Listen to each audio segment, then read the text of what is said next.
Hi, everybody. It's Tonya here at Power Pantaloons. It's the first time I'm doing a live YouTube, so just bear with me. I was trying to read all of the instructions. It's a little ridiculous that they put the instructions right there as they're taking you live. But I wanted to talk a little bit about being cancer free 18 years and some of the challenges I have faced over those years because when you're in active treatment, you are doing things, as the treatment plan dictates, your lab tests, your surgeries, your treatments, and all of those things. And you're sort of guided. You're sort of in a medical protected bubble, and there's always something to do. And there's not really time to think and be. However, once you're released back into normal society, that changes a little bit, and you have to go figure out what your new normal is. And that can be challenging. Some of the things that helped me through, well, let's talk first. Let's start at the beginning, right? So there were some slight um, symptoms, but with with all cancers, or with most cancers, the symptoms are weird and not necessarily cookie cutter. So what kind of symptoms you have might differ from the person next who is diagnosed with the same type of cancer.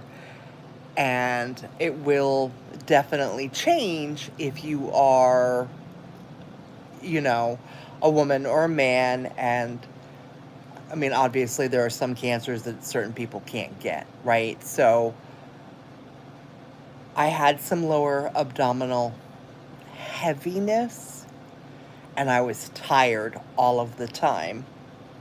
And those are very broad symptoms. Hi, thanks for joining. I am talking about being diagnosed way back in the beginning, 18 years ago, um, with a carcinosarcoma of the uterus, and navigating that in the beginning. My oncologist actually gave me a 5% chance of survival. Um, and I told him, please don't put that over my life. Really, I am willing to go with your treatment plan because I do think that allopathic medicine is important. So I had the surgery, the chemotherapy, and radiation, but I also told him that I wanted to pull in holistic modalities, things like Reiki, aromatherapy, sound healing, earthing or grounding, which is when you take your shoes off and just release your negative ions back into the earth. Thank you for the love. Um, when they took my uterus out, it was over 10 pounds of cancer, which is pretty much the size of a bowling ball, right? Like, the concept of that was, and still is, kind of mind boggling to me. But for me, like, the the biggest thing that I made sure to do was to keep my mind right.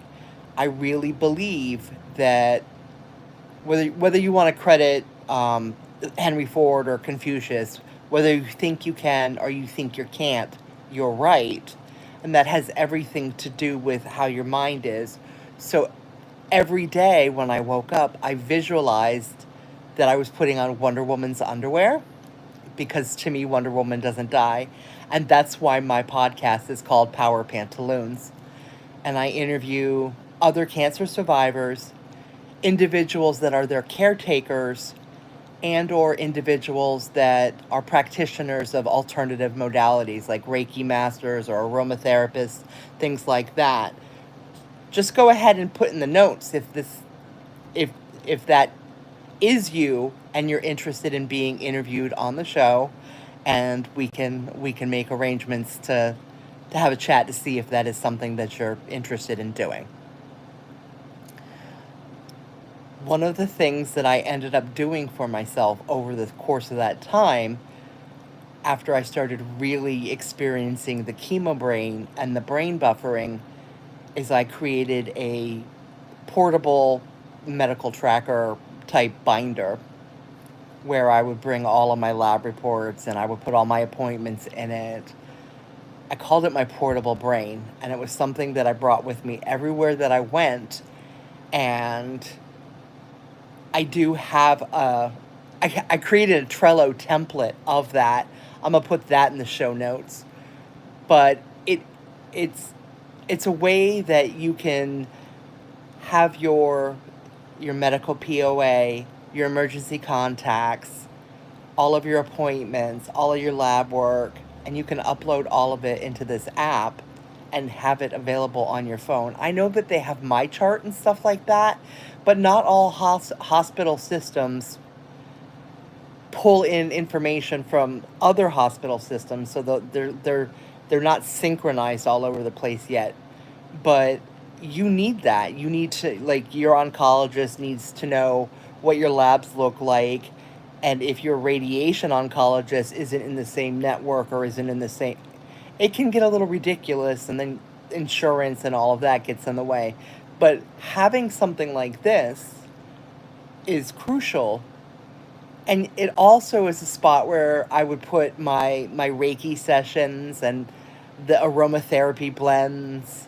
One of my favorites to use during that time was lavender, even though I'm not a big lavender girl, but it's very calming and soothing, and it's one of the most um, lavender essential oil is one of the essential oils that has, it's useful for so many different things. So like if you could only have like 4 or 5 different essential oils, lavender would be one that I would recommend, just because it is so unilaterally useful.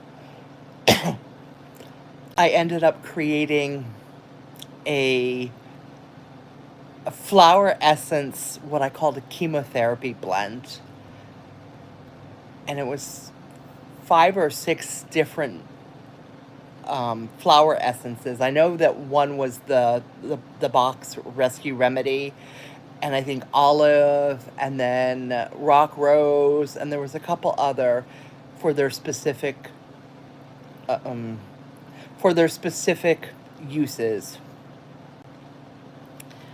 And I have that written down. I don't like. I love having everything in that binder because it's just helpful to keep track of everything. But I just wanted to share a little bit. I'm doing good. I'm learning how to use YouTube Live. This is my first YouTube Live, and I'm talking a little bit about my podcast, which interviews cancer survivors, as I am a cancer survivor, and I've been for the last. I just celebrated my 18th year, which is incredible because I was given a 5% chance of survival. So it's kind of mind-boggling, how you can have a whole life after that kind of a diagnosis, and while you're in that diagnosis, you're so focused on your next appointment that you don't really think about what could be afterwards. And you really should, because part of the healing and part of the getting to the other side is visualizing and pulling it through. And I know it sounds very woo woo, but I think you need to do mind, body, spirit healing even when you are in a challenging situation like that. And I know it's difficult to ask for that, but I know it's possible because I was able to do it. I was diagnosed when I was 38, which is very young, and I went into menopause right afterwards, right? Like 38, full menopause. It's kind of very it's kind of tough. But I thank everybody, and you all have a beautiful day.